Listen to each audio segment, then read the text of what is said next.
बंधु मैंने आज कार्यक्रम को आपण मानक स्वागत। आज कार्यक्रमटी मेष राशि व्यक्ति विशेष मान बहुत गुरुत्वपूर्ण अटे, बहुत ही खास अटे। कारण आज भिडियो रे आमे माने जानिबा जे आपण मानक मे 2026 किपरि रहिबो। एही मे मासरे आपणकर स्वास्थ्य, शिक्षा, प्रेम जीवन, वैवाहिक जीवन, भाग्य, क्यारियर एवं व्यापार वाणिज्यर स्थिति किभଳି रहिबो। आपणक कुंडली रे नवग्रहंकर स्थिति किभଳି रहिबो। नवग्रह आपणको केउ फल प्रदान करिबारे सक्षम हेबे, केउ सब क्षेत्र रे आपणको शुभ फल मिलिबो एवं केउ क्षेत्र रे आपणको सतर्कतार आवश्यकता हेबो, प्रतिकारर आवश्यकता हेबो। से विषय आज एही भिडियो रे आमे माने विस्तार भाबरे आलोचना करिबा। सेथिपाई जदि आपणकर मेष राशि होइथाय तो भिडियोटी को शेष पर्यंत निश्चय देखंतु एवं भिडियोटी को लाइक करी चैनलटी को सब्सक्राइब कर दियंतु। कमेंट बॉक्स रे भक्ति एवं श्रद्धार सहित जय मां लक्ष्मी, जय श्री जगन्नाथ निश्चय लिखंतु। तेबे बंधु माने आजिरो एही कार्यक्रमटी आपणकर जन्म राशि तथा चंद्र राशि उपरे आधारित अटे। तेबे राशि चक्रर 12 गोटी राशि मध्यरु प्रथम राशि हेउची मेष राशि एवं मेष राशिर राशिधिपति हेउछंती मंगल। तो प्रथमे आसंतु जानि नेबा मई मास आरंभ रे आपणक कुंडली रे नवग्रहंकर स्थिति किभଳି रहुछि। तेबे बंधु माने मई मास आरंभ रे आपणक कुंडलीर प्रथम भाबरे गोचर करूछंती बुध, सूर्य एवं द्वितीय भाबरे गोचर करूछंती शुक्र, तृतीय भाबरे गोचर करूछंती देवगुरु बृहस्पति, पंचम भाबरे गोचर करूछंती केतु, एकादश भाबरे गोचर करूछंती राहु एवं आपणकर द्वादश भाबरे गोचर करूछंती मंगल एवं शनि। तेबे 11 मई को मंगल आपणकर प्रथम भाव को लग्न को चली आसीबे। 14 मई को शुक्र आपणकर द्वितीय भावरु तृतीय भाव को चलन करिवे। 15 मई को सूर्य आपणकर प्रथम भावरु द्वितीय भाव को गोचर करिवे एवं बुध मध्य आपणकर प्रथम भावरु द्वितीय भाव को गोचर करिवे। तेबे बंधु माने आपणकर राशिर अधिपति मंगल वर्तमान द्वादश भावरे गोचर करूछंती। तो आपण माने जानिथिबे द्वादश भावटी को कुंडली रे भलो बोली माने जाय न थाए, कारण एहा रोगर स्थान होइथाय। याकु त्रिक भाव बोली कहा जाय थाए। तो 10 मई पर्यंत जे पर्यंत मंगल आपणकर द्वादश भावरे रहउछंती से पर्यंत आपणको आपणक स्वास्थ्यर विशेष ध्यान रखिबाको पड़िबो। एही समय आपणकर इम्यूनिटी सिस्टम डाउन रही पारे। एही समय आपणकर अनिद्रा रोग देखा देई पारे। आपणको निद भलो भाबरे हिबो नाही। आपण टिके अधिक स्ट्रेस नै पारंती। एही समय आपणकर मुंड बिंधा भली समस्या मध्ये देखा देई पारे, कारण आपणक राशिर अधिपति मंगल प्रथमे तो द्वादश भाव अछंती, पुणी शनि सहित गोचर करूछंती। तो शनि एवं मंगलंकर विस्फोटक जोग कारणरू आपणक स्वास्थ्य रे समस्या देखा देबो, कारण शनि एवं मंगल हेउछंती परस्परर शत्रु। किंतु 11 मई को जेतेबेले मंगल आपणकर प्रथम भाव को चली आसीबे एवं प्रथम भावरे रुचक नामक राजयोगर निर्माण करिवे, तो तापरे आपण निजर स्वास्थ्य रे एक बहुत भलो परिवर्तन देखिबा को पाइबे। आपणकर इम्यूनिटी सिस्टम स्ट्रांग हेबो। आपणक माइंड रे मध्य सकारात्मक चिंताधारा आसीबो। जा सब नेगेटिविटी थिला से सब दूर होई जिवो। स्वास्थ्य को नेकी आपणकर जहा भी समस्या थिला, जहा भी चिंता थिला से सब किछि दूर होई जिवो। आपणकर शिक्षा कथा जदि कहबा तो पंचम भावटी होइथाय शिक्षार भाव। तो केतु एबे आपणकर पंचम भावरे गोचर करूछंती एवं अनेक समय पर्यंत विशेष कर डिसेंबर 2026 पर्यंत केतु आपणकर पंचम भावरे ही रहिबे।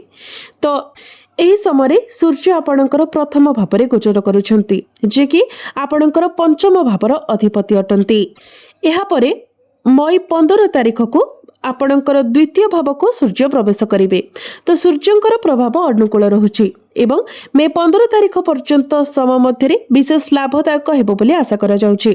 प्रथम भावरे सूर्यंकर गोचर विशेष करी उच्चस्थ होई, जेहेतु सूर्य आपणकर प्रथम भावरे गोचर करूछंती, तो एही समय जदि आपणकर किछि सरकारी स्तरीय परीक्षा अछि, किछि साधारण परीक्षा अछि, आपणकर किछि एडमिशन नेबार अछि, फॉर्म फिलअप करिबार अछि, कोनोसी कोचिंग पाई एडमिशन नेबार अछि, तो आपणकर शिक्षा क्षेत्र को नेकी जे कोनोसी भी डिसीजन नेबार अछि, तो 15 तारिख मध्य आपणक पाई समय विशेष भाव में अनुकूल रहिबो।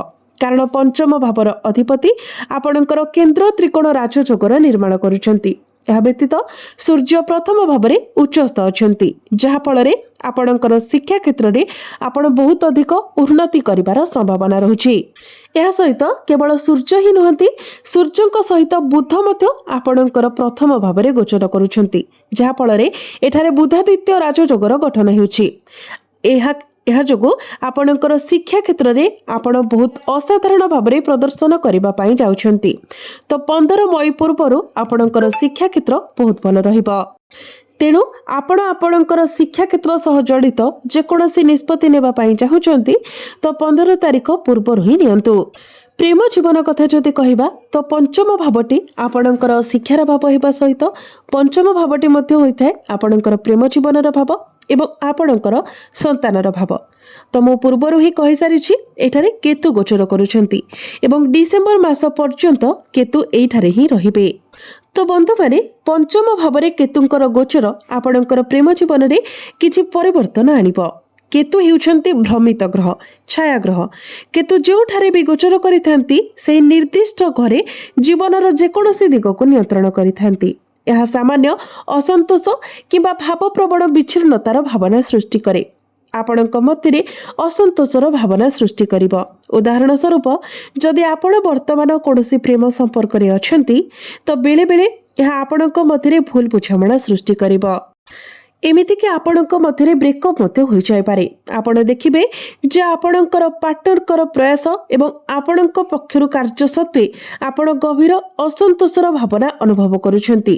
ବିକଳ୍ପ ଭାବରେ ଆପଣ ଆପଣଙ୍କର ପାର୍ଟନରଙ୍କର ପ୍ରକୃତ ସ୍ୱଭାବ, ତାଙ୍କର ମନୋଭାବ କିମ୍ବା ତାଙ୍କର ଉଦ୍ଦେଶ୍ୟକୁ ବୁଝିପାରୁନାହାନ୍ତି, ଯାହାକି ଆପଣଙ୍କ ମଧ୍ୟରେ ଭୁଲ ବୁଝାମଣା ସୃଷ୍ଟି କରୁଛି। ତ ଏଥିପ୍ରତି ଆପଣ ବିଶେଷ ଭାବରେ ଧ୍ୟାନ ଦିଅନ୍ତୁ ଏବଂ ଛୋଟ ଛୋଟ କଥା ଯେପରି ବଡ଼ ଆକାର ନ ହୁଏ ସେଥିପ୍ରତି ଧ୍ୟାନ ରଖନ୍ତୁ। ତଥାପି ପଞ୍ଚମ ଭାବର ଅଧିପତି ସୂର୍ଯ୍ୟ ବର୍ତ୍ତମାନ ଆପଣଙ୍କର ପ୍ରଥମ ଭାବରେ ଗୋଚର କରୁଛନ୍ତି ଏବଂ ତାଙ୍କର ସ୍ଥିତି ମଧ୍ୟ ସୁଦୃଢ଼ ରହୁଛି, ଯାହାଫଳରେ ଏଠାରେ ଦେଖାଯାଉଛି ଯେ ଯେତେ ଭୁଲ ବୁଝା ହେଲେ ମଧ୍ୟ ସୂର୍ଯ୍ୟ ଆପଣଙ୍କ ମଧ୍ୟରେ ପୁଣି ଥରେ ସବୁକିଛି ଠିକ୍ କରିଦେବେ। ଆପଣଙ୍କ ମଧ୍ୟରେ ସ୍ନେହ, ଭଲ ପାଇବା ସବୁକିଛି ପୂର୍ବ ପରି ଫେରିଆସିବ। ଏହା ବ୍ୟତୀତ ମଙ୍ଗଳ ମଧ୍ୟ ଆପଣଙ୍କର ପ୍ରଥମ ଭାବକୁ ଚାଲି ଆସିବେ। ତ ସୂର୍ଯ୍ୟ ଏବଂ ମଙ୍ଗଳଙ୍କ ମଧ୍ୟରେ ଏବେ 2-12ର କନେକ୍ସନ ବନୁଛି, ଯାହାଫଳରେ ଆପଣଙ୍କ ମଧ୍ୟରେ ଏବେ କିଛି ଛୋଟ ଛୋଟ ଭୁଲ ବୁଝାମଣା ହୋଇପାରେ, ଯାହା ବଡ଼ ଅସୁବିଧା ସୃଷ୍ଟି କରିବା ପାଇଁ ଯଥେଷ୍ଟ। ତେଣୁ ଆପଣ ଯେତେ ପାରିବେ ଯୁକ୍ତିତର୍କ, କୌଣସି ଛୋଟ ଛୋଟ କଥାକୁ ବଡ଼ କରିବା, ଏହିସବୁକୁ ନିଜଠାରୁ ଦୂରେଇ ରଖନ୍ତୁ ଏବଂ ନିଜ ଭିତରେ ଅଣ୍ଡରଷ୍ଟାଣ୍ଡିଂ ରଖିବା ପାଇଁ ଚେଷ୍ଟା କରନ୍ତୁ। ଏବେ ଆସନ୍ତୁ ଜାଣିବା ଆପଣଙ୍କର ବୈବାହିକ ଜୀବନ କିଭଳି ରହିବ। ତ ବନ୍ଧୁମାନେ, ସପ୍ତମ ଭାବଟି ହୋଇଥାଏ ବୈବାହିକ ଜୀବନର ଭାବ। ତ ଆପଣଙ୍କର ସପ୍ତମ ଭାବର ଅଧିପତି ଶୁକ୍ର ଏବେ ଆପଣଙ୍କର ଦ୍ୱିତୀୟ ଭାବରେ ଗୋଚର କରୁଛନ୍ତି। ଶୁକ୍ର ନିଜର ସ୍ୱରାଶିରେ ଦୃଢ଼ ସ୍ଥିତିରେ ଅଛନ୍ତି, କିନ୍ତୁ 14 ତାରିଖକୁ ଶୁକ୍ର ଆପଣଙ୍କର ତୃତୀୟ ଭାବକୁ ପ୍ରବେଶ କରିବେ, ମିଥୁନ ରାଶିରେ ପ୍ରବେଶ କରିବେ। ତ ମେ 14 ପରେ ଆପଣଙ୍କର ଜୀବନସାଥୀ ଟିକେ ବିଜି ରହିପାରନ୍ତି, ଆପଣଙ୍କ ପାଇଁ ଅଧିକ ସମୟ ନ ଦେଇପାରନ୍ତି କିମ୍ବା ହୁଏତ ଭାବପ୍ରବଣ ସ୍ତରରେ ଜିନିଷ ଗୁଡ଼ିକ ଟିକେ ଅସନ୍ତୁଳିତ ଅନୁଭବ ହୋଇପାରେ, କାରଣ ଶୁକ୍ର ତୃତୀୟ ଭାବରେ ଗୋଚର କରିବେ। ତଥାପି ମେ 14 ପୂର୍ବରୁ ଆପଣଙ୍କର ମଧ୍ୟରେ ବୈବାହିକ ଜୀବନ ବହୁତ ଭଲ ରହିବ, କାରଣ ଶୁକ୍ର ଏବଂ ମଙ୍ଗଳଙ୍କ ମଧ୍ୟରେ ବର୍ତ୍ତମାନ ଗୋଚର ବହୁତ ଭଲ ରହୁଛି। ତ ଆପଣଙ୍କର ଜୀବନସାଥୀଙ୍କୁ ଆପଣ ଟିକେ ବୁଝିବାକୁ ଚେଷ୍ଟା କରନ୍ତୁ। ଯଦି ସେ ଆପଣଙ୍କୁ କିଛି ଆଡଭାଇସ୍ ଦେଉଛନ୍ତି ତ ଆପଣ ତାକୁ ଗ୍ରହଣ କରନ୍ତୁ। ଏହା ଆପଣଙ୍କ ପାଇଁ ଲାଭପ୍ରଦ ସାବ୍ୟସ୍ତ ହେବ। ଏହା ବ୍ୟତୀତ ସପ୍ତମ ଭାବର ଅଧିପତି ଧନ ଭାବରେ ଗୋଚର କରୁଛନ୍ତି। ତ ଏଠାରେ ଏହା ସୂଚନା ମିଳୁଛି ଯେ ଆପଣଙ୍କର ଜୀବନସାଥୀ କୌଣସି ପ୍ରକାରର ଆର୍ଥିକ ଲାଭ ପାଇପାରନ୍ତି। ତ ମୋଟାମୋଟି ଭାବରେ ଯଦି ଦେଖିବା ତ ଆପଣଙ୍କର ବୈବାହିକ ଜୀବନ ବହୁତ ଭଲ ରହିବ। ଏବେ ଆସନ୍ତୁ ଜାଣିବା ସବୁଠାରୁ ଗୁରୁତ୍ୱପୂର୍ଣ୍ଣ ବିଷୟବସ୍ତୁ ଆପଣଙ୍କର ଭାଗ୍ୟ, କ୍ୟାରିୟର ଏବଂ ବ୍ୟାପାର ବାଣିଜ୍ୟର ସ୍ଥିତି କିଭଳି ରହିବ। ତ ବନ୍ଧୁମାନେ, ଆପଣଙ୍କର କୁଣ୍ଡଳୀର ନବମ ଭାବଟି ହୋଇଥାଏ ଭାଗ୍ୟର ଭାବ ଏବଂ ଦଶମ ଭାବଟି ହୋଇଥାଏ ଆପଣଙ୍କର କ୍ୟାରିୟର, ଆପଣଙ୍କର କାର୍ଯ୍ୟକ୍ଷେତ୍ରର ଭାବ। ତ ଆପଣଙ୍କର ଭାଗ୍ୟ ଭାବର ଅଧିପତି ହେଉଛନ୍ତି ଦେବଗୁରୁ ବୃହସ୍ପତି, ଯିଏକି ଆପଣଙ୍କର ତୃତୀୟ ଭାବରେ ଗୋଚର କରୁଛନ୍ତି ଏବଂ ଗୁରୁଙ୍କର ଦୃଷ୍ଟି ନବମ ଭାବ ଉପରେ ରହୁଛି। ତଥାପି ଗୁରୁ ଏହି ସ୍ଥିତିରେ ଏକ ମିଶ୍ରିତ ଫଳ ପ୍ରଦାନ କରୁଛନ୍ତି, କିନ୍ତୁ 2 ଜୁନ୍କୁ ଯେତେବେଳେ गुरु आपणकर चतुर्थ भाव को चली आसबे सेठारे केंद्र त्रिकोण राजयोगर निर्माण करेंगे। तो आपण जदि किछि बड़ निष्पत्ति नेबा पाई चाहुचंती, किछि बड़ कार्य आरंभ करिबा पाई चाहुचंती एवं आपणकर वर्तमान सेमिति किछि इमरजेंसी नाही, तो आपण 2 जून पर्यंत टिके धैर्य रखंतु।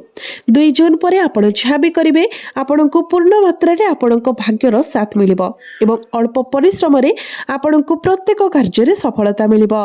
किंतु वर्तमान जदि आपण किछि इन्वेस्टमेंट करिबा पाई चाहुचंती, किछि बिजनेस स्टार्ट करिबा पाई चाहुचंती, कोनोसी शुभ मांगलिक कार्यर आयोजन करिबा पाई चाहुचंती, ताहा आपण करि पारिबे। कारण एबे भी गुरुंकर मंगल दृष्टि आपणकर नवम भाव उपरे रहुछि। या व्यतीत सूर्य मध्य उच्चस्थ अछंती। तथापि आपण जदि टिके अपेक्षा करंती 2 जून पर्यंत तो आपणको अधिक शुभ फल प्राप्ति हेबा। जेहेतु वर्तमान शनिंकर दृष्टि आपणकर भाग्य भाव उपरे रहुछि, तो कार्य रे टिके विलंब होई पारे, किंतु सफलता आपणको निश्चित भाव रे प्राप्ति हेबो। तेनु जदि कार्य रे किछि बाधा विघ्न आसुछि, किछि विलंब हेउछि, तो आपण डरी न जाई आपण आगको बढ़ंतु।